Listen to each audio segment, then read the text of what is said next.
자, 여러분 한번 대답해 보시기 바랍니다. 믿음이 무엇입니까? 믿음이 무엇일까요? 믿음은 뭔가를 믿는 것이죠. 그러면 왜 믿습니까? 그것이 사실이기 때문에. 사실이니까 믿는 것이죠. 자, 예를 들자면 1 더하기 1은 2. 여러분 이것을 믿습니까? 1 더하기 1은 2다. 믿어요, 안 믿어요? 믿잖아요. 1 더하기 1은 2가 맞잖아요. 그러니까 믿죠. 그러면 1 더하기 1은 3이다. 믿어요, 안 믿어요? 안 믿습니다. 왜 안 믿냐면 사실이 아니기 때문에 안 믿습니다. 만약에 사실이 아닌 것을 사실로 착각하고 믿는다면 어떤 일이 생길까요? 그것이 거짓이 밝혀지는 순간에 그 믿음은 무너집니다. 그러니까 우리는 사실만 믿어야 돼요. 그러면은 우리가 교회에서 신앙생활하는 이 믿음이라는 어떤 것을 얘기합니까? 아마 세 가지로 말할 수가 있을 것 같습니다. 첫째는 하나님이 어떤 분이신가 그것을 믿는 것이에요. 하나님은 천지를 창조하신 분이고 전지전능하신 분이시고 사랑이 충만하시고 생사화복을 주관하시는 주권자가 되시고 등등등 이런 것을 믿는 것입니다. 그다음 두 번째는 하나님이 나를 위해서 해주신 일을 믿는 것입니다. 하나님이 수많은 일을 하셨어요. 그런데 그 중에서 가장 중요한 것, 십자가의 사건을 특별히 믿는 것입니다. 내가 영원히 죽을 수밖에 없는 죄인이었지만은 하나님의 아들을 보내사 내 죄를 짊어지고 대신해서 죽게 하셨습니다. 그리고 이 십자가를 통해서 구원을 받는다고 믿는 것이 바로 믿음입니다. 그 다음 세 번째는 하나님의 약속을 믿는 것입니다. 나를 천국으로 인도하신다는 것, 또 예수님의 재림이 있다는 것, 기도하면 응답을 주신다는 것, 심으면 거둔다는 것, 축복을 해주시고 지켜주시고 심판이 있고 상중이 있고 약속하신 것이 이루어진다는 것 등등등 성경에 수많은 약속이 있는데 그것을 전부 다 의심치 않고 믿는 것이 바로 믿음입니다. 여러분에게 이 세 가지 믿음이 있습니까? 네. 믿음은 직분하고 필요하지 않아요. 목사라고 믿음이 좋고 또 평신도라고 해서 믿음이 더 좋고 그게 아니에요. 또 믿음은 신앙의 연륜과도 비례하는 게 아닙니다. 내가 교회 오래 다녔으니까 믿음이 좋고 내가 이제 나갔으니까 믿음이 좋지 않고 그게 아니에요. 교회 오래 다닌 사람이 늦게 나온 사람보다 믿음이 좋겠지만 또 그 반대가 될 수도 있습니다. 그 다음에 사람이 봤을 때 저 사람은 정말 믿음이 좋은 사람이다 이렇게 인정받는 사람이 있는데 그렇다고 해서 하나님이 보셨을 때도 그 사람이 믿음이 좋은가 그렇지 않을 수가 있는 겁니다. 이 시간 믿음에 대해서 몇 가지 살필 때 여러분의 믿음이 어떤 믿음인가 한번 판단을 하시고 이제 좋은 믿음으로 성장하는 계기가 되시기를 바랍니다. 첫째, 믿음의 종류에는 산 믿음과 죽은 믿음이 있습니다. 교회 생활은 믿음의 생활이에요. 여기서 생활이라는 말은 어떤 때 사용합니까? 생활이라는 말은 살아서 활동할 때 붙인 그런 단어입니다. 그런데 우리가 활동을 해요. 생활은 하지만 영적으로 보면은 죽은 활동이 많이 있어요. 나는 분명히 살아서 활동을 하는데 하나님이 보시기에는 죽은 활동이에요. 예를 들면은 산 믿음과 죽은 믿음을 예를 들어 설명을 하면은 농부가 밭에 나가서 씨를 뿌립니다.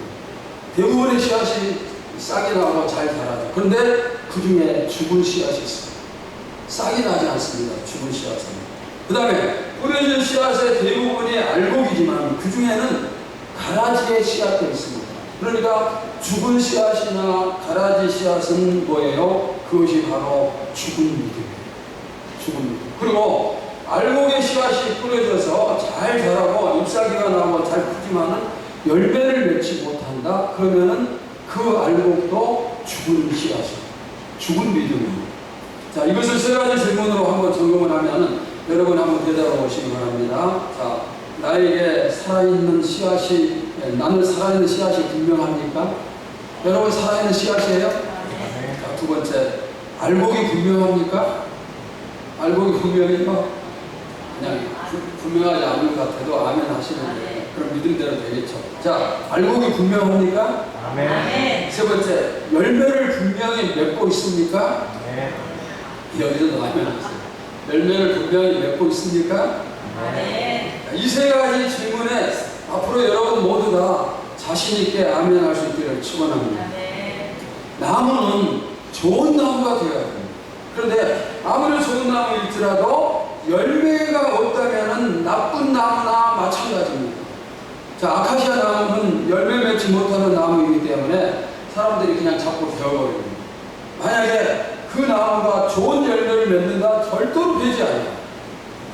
또 포도나무는 좋은 나무입니다. 그래서 베질 않아요. 그런데 이 포도나무가 잎사귀도 나무 잘 자라지만 열매가 없다면 그 나무는 뭐예요? 나쁜 나무예요. 그러니까 열매 맺지 못하는 나무, 포도나무를 할지라도 베어버린다 이 말입니다. 그러면 여기서 열매는 무엇을 뜻하는가? 열매는 행함을 말합니다. 우리가 입술로 아무리 찬양하고 기도하고 입술로 좋은 말을 선포한다 할지라도 그러나 행동이 없다 그러면은 무성한 잎사귀만 많은 그런 나무입니다. 열매가 없는 나무입니다. 그래서 우리는 말 잘하는 그런 사람이 되지 말고 행함이 있는 그런 성도가 될 수 있어야 됩니다. 그런데 우리가 행동할 때도 중요한 게 있어요. 뭐냐면은 주님의 뜻대로 행동을 해야 돼요. 자, 마태복음 7장 21절 우리 다 같이 읽어봅시다. 시작. 나더러 주여 주여 하는 자마다 다 천국에 들어갈 것이 아니요 다만 하늘에 계신 내 아버지의 뜻대로 행하는 자라야 들어가리라. 행함이 없으면은 죽은 믿음이지만 행함이 있다 할지라도 누구의 뜻대로? 하나님의 뜻대로 하지 않으면 그것도 죽은 믿음. 왜 하나님 뜻대로 행해야 되는지 아십니까? 우리 교회에서 제가 아주 강하게 강조하는 것이 몇 가지 있어요. 여러분도 이제 제가 뭘 강조하는가 그런 걸 잘 알고 계시겠죠. 오직 주께 영광이라든가 하나님의 뜻대로라든가 이런 것들을 제가 특별히 강조하는데 천국은 하나님의 뜻이 이루어지는 곳입니다. 그래서 이 땅에서도 하나님의 뜻이 이루어져야 됩니다. 우리는 하나님의 다스림을 받는 하나님의 자녀요 백성입니다. 그러니까 우리는 반드시 하나님의 뜻을 이루는 사람이 되어야 돼요. 만약에 내가 하나님의 뜻을 거역한다면 그것은 하나님의 지배를 받기 싫습니다. 이렇게 얘기하는 것과 다를 바가 없습니다. 이것은 하나님의 지배를 받지 않는다는 것은 바꾸고 말하면 불법을 행한다는 그런 뜻입니다. 그런데 놀라운 사실은 교회 안에서의 많은 결정들이 하나님의 뜻대로 결정되기보다는 자신의 뜻을 더 중요하게 생각합니다. 우리가 뭔가를 선택할 때는 하나님의 뜻이 어디 있는가 그것 말로는 그렇지만 실제로 선택할 때는 어떤 것이 나에게 더 이익이 되는가 그것을 선택합니다. 그런데 우리는 하나님의 뜻을 이루는 사람이 되어야 합니다. 불법을 행하는 사람이 되면 안 되겠다는 거죠. 자, 그 다음 두 번째, 믿음에는 단계가 있습니다. 오늘 본문을 보시면은 두 종류의 사람이 나옵니다. 젖을 먹는 어린아이와 단단한 음식을 먹는 장성한 사람이 나옵니다. 사람이 태어날 때 맨 처음에는 어린아이입니다. 예수 믿는 것도 마찬가지예요. 여러분이 예수를 처음 믿을 때 그때는 영적인 어린아이로 태어나는 겁니다. 그 다음에 이제 점점 성장해서 소년이 되고 청장년이 되고 이렇게 되는데 그런데 이렇게 단계별로 구분이 되는 것처럼 믿음도 구분이 있어요. 단계가 있어요. 우리가 착각하는 게 있는데 신앙생활을 시작하면은 또 예수를 오래 믿으면 내가 완벽한 그런 믿음의 사람이 될 것이다. 그러나 완성은 없어요. 우리가 죽을 때까지 신앙의 완성은 없습니다. 이제 막 태어났다? 그러면 그 사람은 영적인 어린아이밖에 안 돼요. 그 사람이 겉으로는 나이가 많고 세상에 좋은 중요한 위치에 있고 돈을 많이 벌고 그런 사람이 할지라도 영적으로 보면은 이제 태어난 어린아이에 불과할 뿐이에요. 이제 갓 태어난 아이는 아무것도 못해요. 딱 한 가지 하죠. 뭡니까? 숨 쉬는 거. 숨만 쉬는 것 할 수 있지 나머지는 아무것도 하지 못해요. 또 아는 것도 하나도 없습니다. 그러니까 이 어린아이는 자기 혼자 힘으로는 살 수가 없어요. 처음부터 끝까지 옆에서 다른 사람들이 도와야 돼요. 엄마가 도와야 되고, 교회에서는 먼저 나온 성도들이 도와줘야 됩니다. 그러면은 이런 사람들이 조금씩 성장하면서 어느 순간에 도움이 필요 없고 이제 다른 사람을 돕는 그런 사람이 될 수가 있겠죠. 성경은 믿음을 적은 믿음과 큰 믿음으로 구분을 합니다. 적은 믿음, 즉 영적 어린아이의 믿음의 특색은 어떤 것입니까? 적과 같은 부드러운 음식만 먹어요. 오늘 본문에 그 말씀이 나오죠. 아이가 태어나면은 엄마의 젖을 먹고 우유를 마십니다. 그러다가 조금 성장하면은 이유식을 하고 좀 더 성장하면 죽을 먹고 그 다음에는 밥을 먹고. 만약에 이제 갓 태어난 아이에게 밥을 주고 고기를 준다면은 그 아이는 죽게 돼요. 죽을 수도 있어요. 그러니까 음식은 나이에 맞는 음식을 먹어야 됩니다. 그럼 어른들은 어떤 음식을 먹는가? 여러분 무슨 음식을 먹습니까? 단단한 음식을 먹어요. 고기를 먹고 밥을 먹고 그리고 마른 오징어와 같은 딱딱한 그런 음식도 먹고 뭐든지 다 먹어. 어른들은 특별히 목회하면서 목회자들은 못 먹는 음식이 있어서는 안 될 것 같아요. 왜냐하면 신방을 가면은 신한 음식을 대접하는 가정도 많이 있어요. 어느 목사님이 교회 대신방 기간이 되어서 성도들의 가정을 신방하는 거예요. 가정을 신방하면은 그 가정, 그 소그룹의 목자나 아니면 구역장이 목사님한테 목사님 뭘 대접해 드릴까? 식사를 뭘 하실 건가? 이제 묻고 그것을 준비를 하죠. 이 목사님이 구역장이 질문을 하니까 저는 해산물을 좋아합니다. 그렇게 대답을 했어요. 그랬더니 신방 첫날부터 마지막 대신방 끝나는 날까지 가는 집마다 생선만 드립니다. 먹느라고 얼마나 혼이 났겠습니까? 부드러운 음식과 단단한 음식은 그러면 무엇을 말하는가? 자, 부드러운 음식은 듣기 좋은 설교, 그 다음에 축복의 설교, 위로의 설교, 이런 것들이 여기에 해당이 되겠죠. 어린아이는 음식이 조금만 몸에 맞지 않으면 배탈을 일으키고 사고가 생깁니다. 그러니까 엄마가 늘 음식에 신경을 쓰는 거죠. 설교도 마찬가지죠. 오늘 여러분이 이 교회 처음 나왔는데 처음 나오자마자 여러분에게 무슨 설교를 해야 됩니까? 어떤 설교를 해야 되겠습니까? 여러분에게 새벽 기도도 나와야 됩니다. 헌금을 많이 해야 됩니다. 전도 열심히 해야 됩니다. 처음 나온 사람에게 그렇게 부담되는 설교하면은 아무도 안 나오겠죠. 왜? 시험 들었어요. 그럼 어떤 설교를 해야 될까요? 예수 믿으면 복을 받습니다. 병을 치료받습니다. 형통케 해주십니다. 자녀들이 잘 될 것입니다. 하나님이 축복하실 것입니다. 이런 듣기 좋은 말, 긍정적인 말을 해줄 때 어린아이 신앙은 위로를 받고 힘을 얻고 또 소화를 잘 시키는 거죠. 그러면은 단단한 음식은 어떤 것인가? 성경에 있는 모든 내용이 다 포함이 됩니다. 여러분이 10년, 20년 교회 다녔어요. 또 직분을 받았습니다. 그러면 단단한 음식을 먹어야 되겠죠. 예배를 잘 드리세요. 새벽 기도 나오세요. 또 헌신도 많이 하세요. 또 수동하지 않으면 책망을 받습니다. 이것을 해야 됩니다. 저것을 하면 안 됩니다. 이런 책망과 권명과 채찍과 그 외의 모든 것들이 단단한 음식에 전부 다 포함이 됩니다. 오래전에 어떤 안수집사님이 저에게 이런 말을 했어요.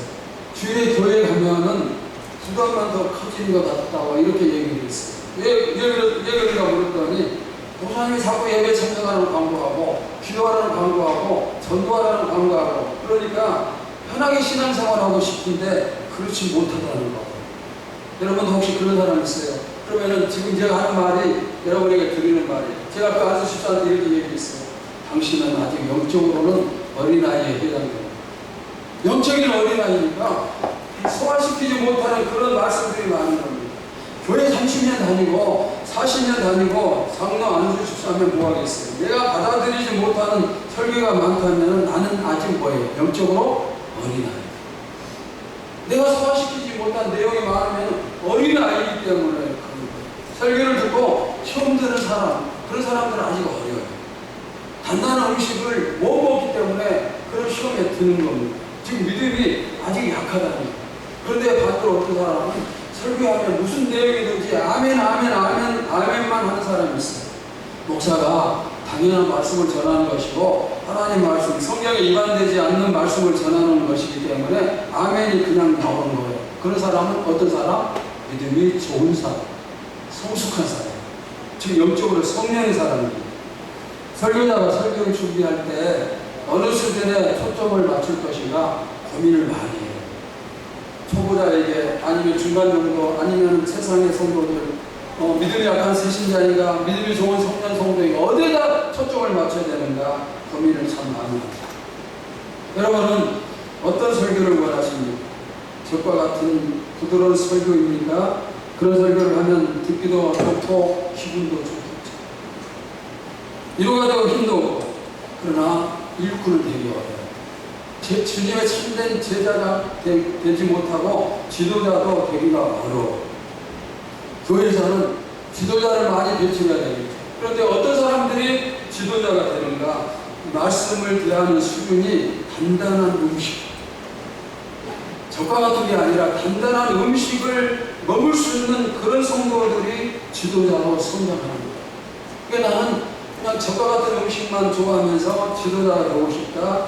그것은 좋은 지도자 되는 건 불가능합니다. 그 말씀을 자주 판단하는 사람이죠. 어떤 사람은 늘 설교를 판단해요. 이 설교는 저렇게 했으면 좋을 텐데, 이 말은 하지 않았으면 좋을 텐데. 그런데 이제 판단하는 것은 무슨 뜻일까요? 그만큼 내가 소화력이 부족하다는 그런 뜻이에요. 즉, 내 믿음이 아직 어린아이 믿음이다. 바로 그런 의미입니다. 말씀이 선포되고 듣는 사람들의 은혜 받기 위해서는 세 가지가 필요하다고 생각합니다. 첫째는 설교자가 준비를 잘해야겠죠.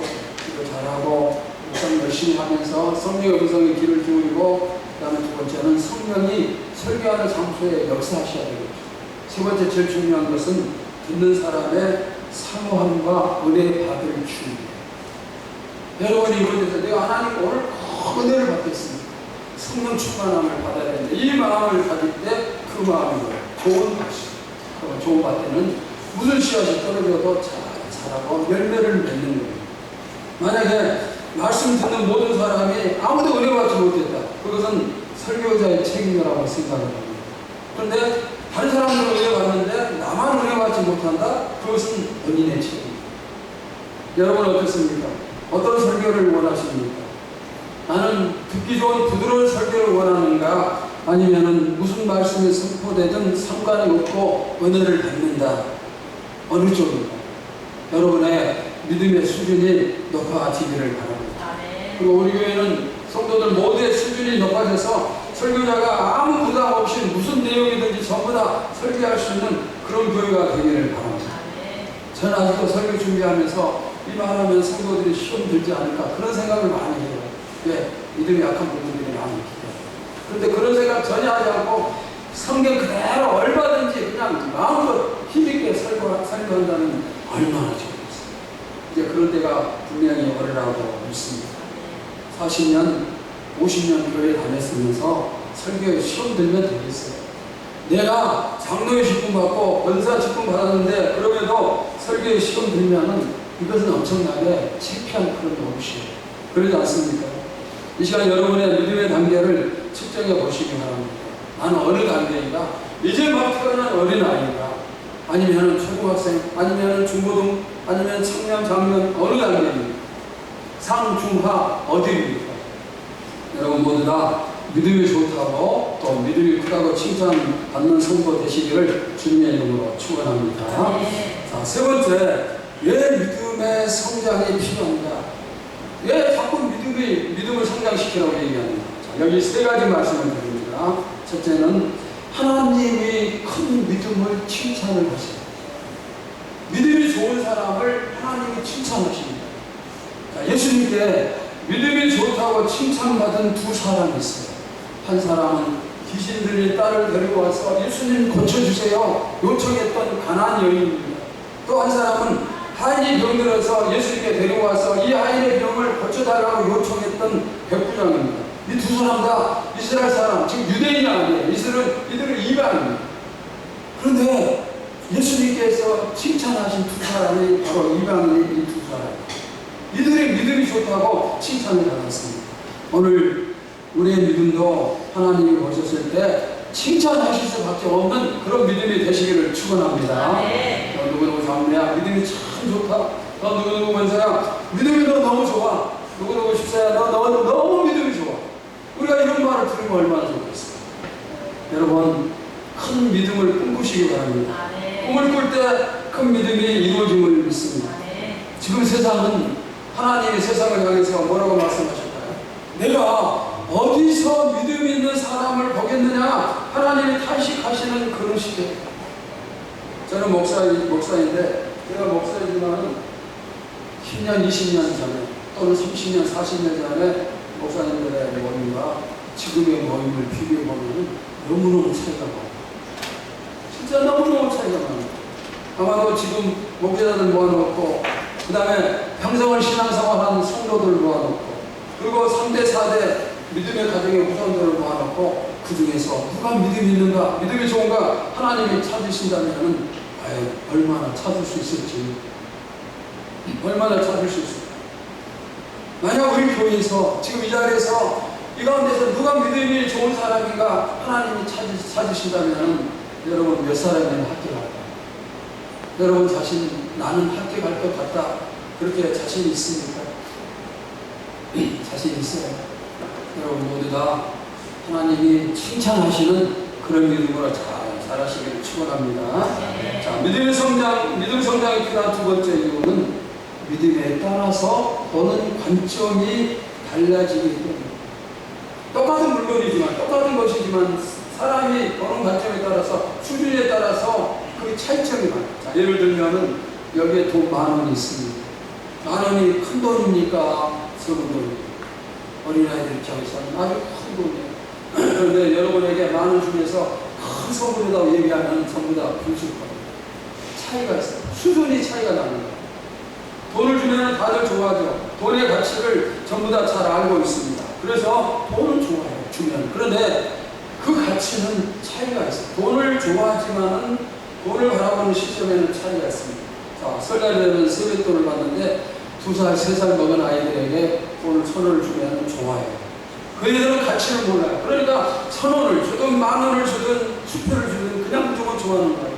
그런데 우리 학생들에게, 중고등학생들에게, 민기나 지한이나 이런 아이들에게 1,000원 주면은 인상 쓰고 바뀌었어요. 가치를 아니까 좋아하잖아요. 여러분들에게 1,000원 주면은, 어른이 여러분들에게 제가 세뱃돈 1,000원 주면은 어떻게 생각하겠어요? 다른 예를 들어볼까요? 이스라엘이 애국에서 해방된 다음에 가나안 땅에 들어가기 전에 12명의 정탐꾼을 보내서 정탐을 합니다. 그들이 40일 동안 가나안 땅을 두루두루 돌아다니면서 돌아서 보고를 하는데 10명은 뭐라고 보고합니까? 그들은 거인처럼 장대한 사람이고 우리는 메뚜기처럼 적은 사람이기 때문에 그것을 증명할 수 없다 이렇게 보고합니다. 그런데 나머지 두 사람 여호수아와 갈렙은 아닙니다. 그들은 우리의 밥이다. 그러니까 우리가 충분히 점령할 수 있습니다. 이렇게 보고합니다. 똑같은 지역에 가서 똑같은 기간 동안에 똑같이 보고 왔는데 차이는 이렇게 많이 나요. 왜 차이가 날까요? 믿음의 차이. 믿음이 적으면은 적은 문제도 큰 문제처럼 보이고 믿음이 크면은 아무리 큰 문제도 적은 문제로 보이게 됩니다. 문제가 적어지면은 그것은 더 이상 문제가 아니죠. 여러분에게 어릴 적 고향에 다녔던 학교가 있습니다. 초등학교가 있죠. 근데 우리가 초등학교 다닐 때 그 학교가 얼마나 컸습니까? 운동장이 얼마나 넓었어요.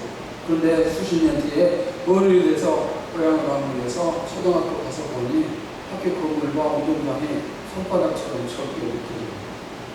건물이 수십 년 됐기 때문에 적어지고 운동장이 좁아졌는가? 그게 아니에요.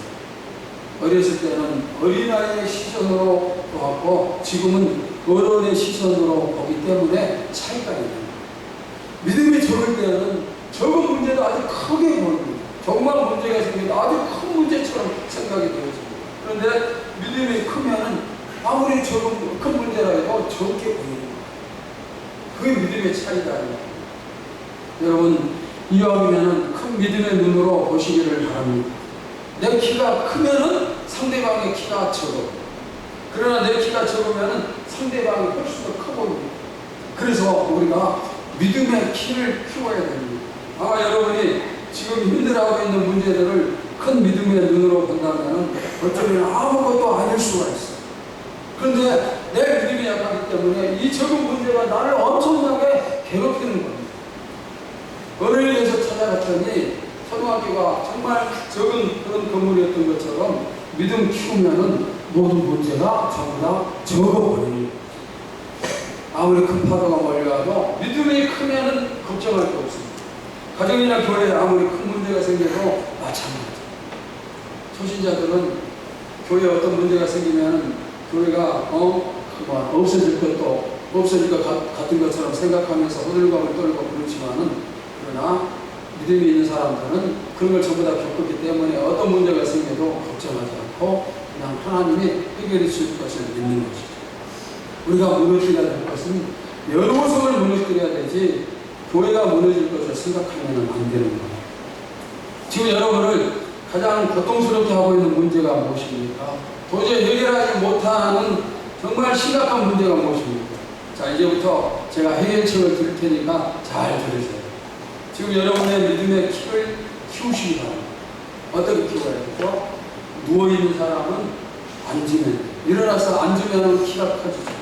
그 다음에 앉아있는 사람은 일어서면 키가 커집니다. 그 다음 커진 키로 문제를 바라봅니다. 커진 일어난 키로 내 앞에 있는 문제를 바라보면 그 문제가 훨씬 더 적어 보입니다. 이제까지는 그 문제와 내 눈높이가 같을 수 있어요. 아니면 문제가 있고 내 눈이 더 낮은 곳에 있을 수 있어요. 그러니까 이 문제가 엄청나게 커 보이는 것이죠. 그러나 이제는 내가 일어섰어요. 일어서서 밑을 내다보니까 큰 문제가 아주 적은 문제가 보이는 거예요. 그러면 그것은 더 이상 문제가 아니에요. 여러분이 가지고 있는 문제의 99%는 큰 믿음의 키로 바라보면 아무것도 아니에요. 진짜 믿음이 좋은 사람이라면 100% 문제가 없을 겁니다. 어떤 사람은 어느 것마다 마음에 안 들어요. 그래서 그냥 이것을 이렇게 나쁘고 저거는 저렇게 나쁘고 늘 불평을 하죠. 그런데 어떤 사람은 버는 것마다 좋은 것만 보고, 그래서 이것이 좋고 저것이 좋고 늘 감사가 넘치고, 똑같은 것을 보는데 왜 누구는 불평이 또 누구는 감사가 이렇게 차이가 나는가? 바라보는 눈이 수준이, 믿음의 수준이 차이가 나기 때문에 한 사람은 낮은 곳에서 한 사람은 높은 곳에서, 그러니까 불평이 나오고 공과 감사가 나오고 차이가 나는 거예요. 이제부터 여러분 모두 다 어른다운 믿음 생활하면서 믿음의 철이 확 들기를 축원합니다. 네. 자, 믿음이 성장해야 되는 세 번째 이유는 뭔가? 믿음이 좋을수록 정확한 판단을 하기 때문에. 요즘 유행하는 말이 하나 있더라고요. 젊은 사람들이 나이 든 사람들을 너무나 무시해요. 그리고 조금 이상한 말만 하면 꼰대라고 그렇게 이제 또 무시라고 그러니까, 거기에 대해서 나이 든 사람들이 반격하는 말이 하나 있더라고요. 그 말의 내용이 뭐냐면, 너 늙어봤니? 나는 젊어봤다. 너 늙어봤니? 나는 젊어봤다. 이것은 무슨 말이에요? 내가 삶을 훨씬 더 내 경험이 많다는 거야. 너희들이 경험하지 못한 거 내가 다 겪어봤어. 바로 이제 경험이 많기 때문에 더 많은 것을 안다는 그런 뜻인데, 아이와 어른의 눈 중 누구의 눈이 더 정확합니까? 두말할 필요 없이 어른의 눈이 좋아요. 길을 걸을 때 엄마가 어린아이 손을 왜 붙잡고 걸을까요? 엄마의 눈이 더 정확하기 때문에. 그리고 엄마의 눈은 어디 가면은 골프리가 있고 어디 가면 구멍이 있고 구덩이가 있고 다 압니다. 그런데 아이들은 모르는 거죠. 똑같은 물건을 봐도 아이의 판단과 어른의 판단이 다릅니다. 아이의 판단은 자기 수준만큼, 아이가 3살이면 3살의 수준에서 판단하고 그 이상을 판단합니다. 청소년은 청소년의 수준에서, 어른은 어른의 수준에서. 그러면은 누구의 눈이 가장 정확하고 누구의 판단이 가장 정확한 판단일까요? 바로 어른의 눈이에요. 믿음 똑같은 영적인 어른의 눈이 가장 정확하게 바르게 판단을 합니다. 우리가 교회 생활하면서 가끔 놓치는 그런 부분이 있는데, 무언가를 결정할 때 여기서 회의를 하고 이제 결정을 하고 그럴 때 어떻게 합니까? 투표를 해서 가장 많은 찬성표가 나오는 것을 선택을 하고 그러는데, 그러나 이것은 세상의 선택 방법이에요. 교회에서 가장 옳은 결정은 하나님이 원하시는 결정을 하는 것이에요. 그러면 하나님의 이 원하시는 뜻을 어떻게 찾을 수가 있는가? 다수결을 찾을까요? 아니에요. 어떻게 찾을까요? 그 중에서 가장 믿음이 좋은 사람이 가장 옳은 선택을 할 수가 있어요. 가장 믿음의 수준이 높은 사람이 가장 모든 것을 가장 많이 볼 수가 있죠.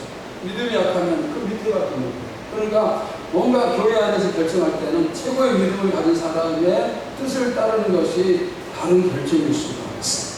3살 먹은 아이의 선택보다는 어른의 선택이 훨씬 좋은 것처럼 믿음 좋은 사람의 결정이 훨씬 더 좋은 결정. 우리의 성도들을 믿음 좋은 순서대로 이제 한 줄로 세운다면 어떻게 될까요? 저는 이 설교 준비하면서 참 궁금했어요. 우리 성도들, 모든 성도들이 하나님께서 이제 믿음의 순서대로 줄을 세울 때 1번이 과연 누굴까요? 1번이 과연 누구일까요?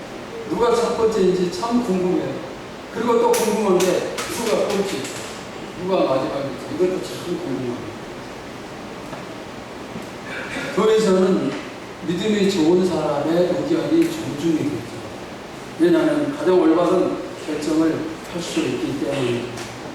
어떤 사람은 믿음은 어린아이 수준인데 무엇인가를 결정할 때는 그냥 어른처럼 목소리가 커요.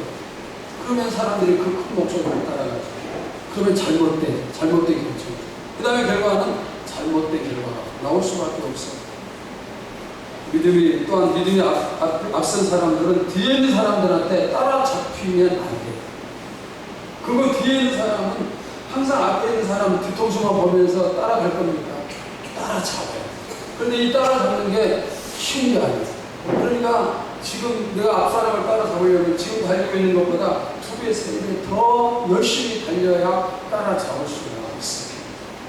우리 중에 누가 가장 믿음이 좋아질지 아무도 몰라요. 지금 1등하고 있는 사람이 2등, 3등으로 밀리고 꼴찌한 사람이 1등으로 올 수 있고 아무도 모릅니다. 누군가에게도 전부 다 가능성이 있습니다. 우리 장로님들이 될 수도 있고 의사님들이 될 수도 있고 직분도 없는 사람이 될 수도 있고 아니면은 이제 3살, 4살 먹은 우리 주일학교 학생들이 될 수도 있고. 사랑하는 여러분 이제 교회에서 말씀 때문에 설교 때문에 시험 드는 일이 없기를 바랍니다. 어떤 설교를 해도 내가 전부 다 품고 소화시킬 수 있는 그런 성도, 그런 믿음이 되기를 바랍니다. 그리고 여러분에게 앞으로 무슨 문제가 일어난다 할지라도 여러분의 믿음의 눈으로 봤을 때 이것은 아무것도 아니야 이렇게 생각할 수 있는 그런 큰 믿음으로 성장하시기를 바랍니다. 그 다음에 또 한 가지, 과거에는 바로 눈앞에 있는 부분만 바라보면서 내가 신앙생활을 했다면 이제는 2걸음, 3걸음 앞을 내다보면서 그렇게 설 수 있는 믿음이 되기를 바랍니다. 훗날 하나님께서 믿음의 순서대로 줄을 세우실 때 누가 1번? 누가 제 1번이요? 자, 한번 가슴 치면서 누가 1번이요? 나야. 오늘 가슴을 치는 여러분들이 우리 교회에서 제 1번으로 줄을 서는 그런 신앙인이 되시기를 주님의 이름으로 축복합니다. 하나님 감사합니다. 믿음의 정도가 있습니다. 누구는 적은 믿음, 누구는 큰 믿음, 또 상중하 이렇게 단계를 또 나눌 수가 있을 것인데 오늘 우리의 믿음은, 나의 믿음은 어느 단계입니까? 아버지 하나님, 지금도 내 어린아이의 수준입니까? 언제까지 어린아이에 머물러 있어야 되겠습니까? 오늘 말씀을 계기 위해서 도전을 받고 노력을 하세요. 이제까지 뛰었던 것보다 2배, 3배 더 빨리 더 열심히 뛰면서 앞에 있는 사람들을 따라잡으면서 믿음의 단계를 높여가고 그리고 주님 앞에 섰을 때 너 믿음이 정말 좋구나 칭찬받는 우리 모두가 되게 하여 주시옵소서. 아버지 하나님, 앞으로 어떤 말씀이 선포된다 할지라도 절대로 시험 들게 하려고 전부 다 소화시킬 수 있는 그런 믿음이 되게 하여 주시옵소서. 오늘 또 우리 교회 성도들 줄을 세울 때 오늘 내가 1번이 되겠다고 다짐하겠습니다. 다짐을 한 그대로 이루어지게 하여 주시옵소서. 예수님의 이름으로 기도하옵나이다. 아멘.